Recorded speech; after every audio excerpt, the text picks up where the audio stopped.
Assalamualaikum warahmatullahi wabarakatuh. Waalaikumsalam warahmatullahi wabarakatuh. Nah, podcast hari ini saya bersama dengan teman saya lagi. Dia ini dulunya mahasiswa S1 Ilmu Ekonomi Syariah di IPB, Fakultas Ekonomi dan Manajemen IPB. Nah, beliau ini waktu kuliah juga sering ikut-ikut lomba ya, lomba-lomba debat, lomba-lomba karya tulis dan sebagainya, dan sering juara juga.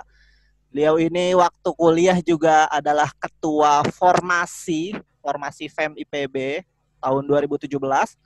Nah, sekarang ini beliau menjadi mahasiswa S2 di International Islamic University Malaysia. Nah, siapa beliau? Ini adalah teman saya, Aditya Haditriadi.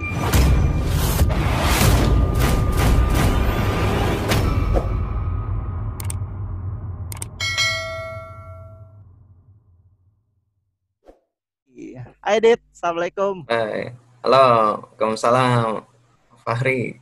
Gimana Masya kabarnya? Allah. Alhamdulillah baik. Di sini Lagi di lagi Malaysia masih ya? lockdown. Oh, masih lockdown di Ya, Malaysia? ya. Jadi baru diperpanjang kemarin. Dan diperpanjangnya nggak tanggung-tanggung. Biasanya kan 2 pekan gitu ya, per 2 pekan. Kalau ini langsung sebulan. Jadi Lebaran insya Allah di sini dan lockdown baru selesai. Ini kalau nggak ada perpanjangan lagi ya, itu tanggal 9 Juni. Oh, Masya Allah. Jadi nggak pulang ya berarti ya? Ya, ini pertama kalinya nih orang Betawi Lebaran di tempat orang. Masya Allah. Oke. Nah, jadi saya pengen tahu nih, kilas balik dari dulu, seorang Adit ini dulu, bagaimana ceritanya bisa masuk ke IPB, jurusan Eksyar. Eksyar ya, jadi kalau Hmm, ilmu ekonomi syariah itu panggilannya Action. Eksyar kalau di IPB gitu ya. Nah, Hmm, gimana caranya bisa masuk Eksyar IPB, dan kenapa jurusan Eksyar yang dipilih? Coba diceritain kisah-kisah ya, dulunya. siap. Ini menarik nih kalau misalnya cerita kenapa milih Action. Karena memang dulu SMA kan IPA ya. Itu SMA, IPA, dan bisa dibilang hijrah lah dari IPA ke ranah sosial kayak gitu. Nah, jadi dulu tuh di SMA sempet kan di kurikulum kita tuh kurikulum zaman old ya kan, itu ada IPA IPS di kelas 10 ya kan. Jadi kalau sekarang kan di 2013 udah langsung menjurus tuh ya kan, kelas Oh 10 iya, iya IPA benar benar plus benar. IPS.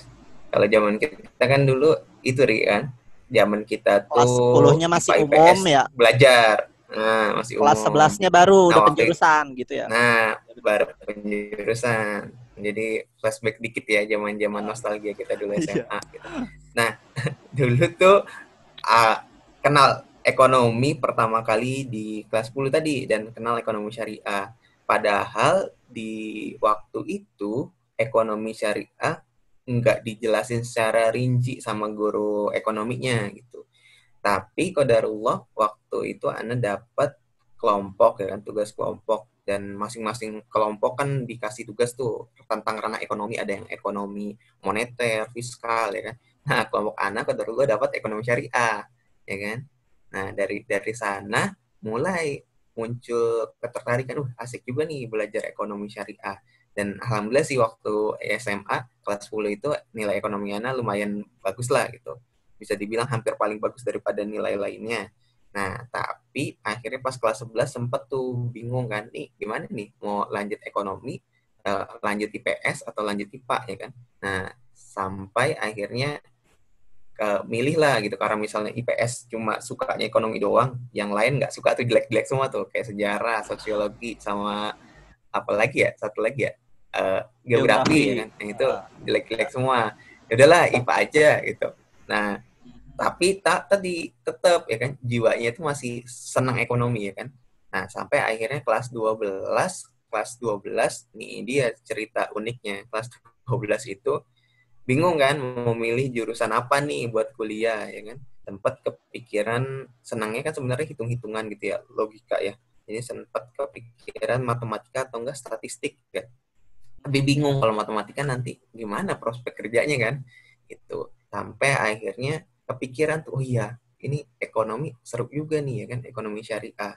Nah, akhirnya searching kan beberapa kampus yang ada jurusan ekonomi syariahnya. Sampai singkat cerita, pas ngelihat IPB ada ekonomi syariah, menarik nih. Karena IPB itu kan semua semua siswa pelajar IPA kan untuk SNM gitu. Jadi mikir, wah ini dia nih peluangnya mungkin di sini untuk masuk ekonomi syariah dari jalur SNPTN gitu. Akhirnya singkat cerita di SNPTN itu milihlah ekonomi syariah kayak gitu, dan alhamdulillah bisa lolos di SNPTN. Ya gitu, Ri. Oh, Jadi jadi emang pandangan pertama itu di kelas 10 lah gitu. Kesan pertamanya tentang ekonomi berarti syariah. berarti ente itu keterima di IPB XR itu di undangan ya, SNMPTN undangan ya? Ya, alhamdulillah. Angkatan 2014 ya. Angkatan Nah, 2014. tapi kan 51 ya. tadi ya 51. Tapi kan kenal XR-nya kan kelas 1 doang ya. Kan kelas 11 sampai kelas 12 kan nggak belajar ekonomi sama sekali kan pas di jurusan IPA. Iya, Nah, betul, itu betul. ke kok masih suka dengan XR ya, padahal nggak dipelajari hampir 2 tahun gitu ya. Masih senang aja gitu. Atau Nah, itu mungkin masih ada interaksi dengan ekonomi syariah gitu selama kelas 11 kelas 12-nya? Atau gimana? nggak ada sebenarnya. Jadi kelas 11, kelas 12 kan benar-benar IPA aja tuh ya, belajarnya fisika, biologi, kimia, ya kan. Nah, itu tuh ngerasa emang sih bisa dijalanin, tapi nggak suka. Jadi nggak terlalu suka lah. Jadi nggak terlalu seneng banget ngejalaninnya, bukan passion gitu, bukan ngerasa passion. Makanya nggak ngambil ranah IPA waktu itu, Ri. Nah, sampai akhirnya di kelas 12 akhir itu yang tadi Ana bilang ya kan, kepikiran pas bingung milih jurusan apa ya. Oh iya, kayaknya dulu dia tadi yang Anda bilang ya, kelas 10 tuh kesannya benar-benar menarik, dan bismillah lah coba cari ekonomi syariah, dan ternyata pas banget IPB itu IPA. Dan akhirnya istikharah, Ri. Jadi pas istikharah tuh yang nguatin ya, pas istikharah itu ya kan bentuk jawaban Allah beda-beda ya. Nah, itu salah satu jawabannya tuh kalau di Ana dalam bentuk mimpi gitu. Jadi dikasih apa kayak surat itu. Nah, pas Anda buka suratnya, di situ ternyata hasil UN ya kan. Hasil UN itu jelek ya kan. Hasil UN-nya jelek lah pokoknya. Terus pas tapi Ana balik kan suratnya itu. Pas dibalik ternyata pengumuman SNPTN ya kan. Ditulis selamat Anda diterima di IPB Ekonomi Syariah. Nah, itu belum pengumuman UN, belum pengumuman SNM. Terus beberapa waktu kemudian pengumuman UN dulu ya kan. Pengumuman UN beneran jelek banget nilai UN Ana. Sempat khawatir kan, waduh ini UN pengaruhin sama undangan nggak ya gitu. Sampai akhirnya beberapa waktu kemudian keluarlah hasil SNM ya kan. Waktu itu ngeliat di rumah ya kan, sama ayah sama ibu waktu itu di HP Nokia C3 ya kalau nggak salah namanya tuh. Nah, di situ Masya Allah beneran ternyata warna hijau kan, selamat Anda diterima di ekonomi syariah IPB. Udah langsung lah, inilah jawabannya. Masya Allah. Kayak gitu. Alhamdulillah ya. Tapi emang kayak ini banget ya. Jadi di IPB itu emang semua IPA ya kalau jalur undangan kan ya, termasuk yang ekonominya juga ya. Iya, bahkan kalau SBM tahu semuanya juga harus ikut tes saintek ya. Jadi misalnya kayak ekonomi tuh atau ekologi manusia, dia tes SBM-nya juga bukan sosum, bukan tes IPS tapi tes saintek gitu. Kayak gitu sih. Iya. Nah, menarik ya. Jadi coba bisa diceritain atau digambarkan lagi, Dit. Jadi ekonomi syariah IPB itu di sana tuh belajar apa aja sih kita semester 1, semester 2 kan paling hanya sedikit ya belajarnya ya, karena kita masih belajar IPB itu ya. Nah, nanti mulai dari semester 3 sampai seterusnya itu secara umum mungkin itu belajar apa aja sih sebenarnya di ekonomi syariah IPB itu? Ya, jadi ini dia nih yang menarik banget ya kan, belajar ekonomi syariah apalagi di IPB ya kan. Pertama, kenapa menariknya? Karena dari ini sih, dari kualitas dosen sih. Anda ngerasa dosen-dosen XR IPB itu the best lah. Dan bisa dibilang pakar-pakar ekonomi syariah Indonesia itu adanya di IPB gitu biasanya ya kan. Kalau kita lihat kayak Pak Irfan Beck, Ustadz Salahuddin ya kan, terus Pak Zainal Effendi dan lain-lain. Nah, terus apa aja sih yang dipelajarin? Yang dipelajarin kalau tingkat 1 kan, yang semester 1-2 kita TPB ya, sama yang lainnya. Masih belajar juga tuh, anak kaget kan pertama kali lah. ini udah mau menghindari dari biologi ya kan, tiba-tiba ketemu lagi. Dapat lagi Apa pelajaran urusannya gitu SMA. kan. Iya emang. Iya, tapi alhamdulillah lah akhirnya ya udahlah yang penting lewat aja gitu. Terus ada di semester 2 mulai tuh masuk bahasa Arab gitu, bahasa Arab untuk ekonomi ya kan. Bahasa Arab untuk ekonomi. Sebenarnya bahasa Arabnya dasar sih simple kalau kata anak-anak gontor ya kan, anak-anak pesantren. Itu Cuman tuh anak udah ngerasa susah banget itu sebagai lulusan enggak pesantren lah, kilat itu. pesantren mah bahasa sehari-hari. Iya, sebagai lulusan pesantren kilat ternyata nggak cukup ilmunya buat belajar bahasa Arab kayak gitu. Jadi waktu itu nilai bahasa Arabannya jelek banget, yang penting lulus lah. Nah, terus semester tingkat 2 3 4 nah ini udah mulai nih anak semangat karena belajarnya emang belajar yang kayak siaran banget ya kan. Kayak misalnya banyak banget belajar kayak makro, mikro. Jadi sebelum masuk ke ranah syariahnya, kita juga dikuatin ilmu ekonominya dulu kalau di XR IPB ya. Jadi semester 3 4 tuh belajar basic-basic ekonomi kayak makroekonomi, mikroekonomi, terus statistik dan lain-lain. Nah, semester 5 6 7 nah itu baru fokus banget di syariahnya.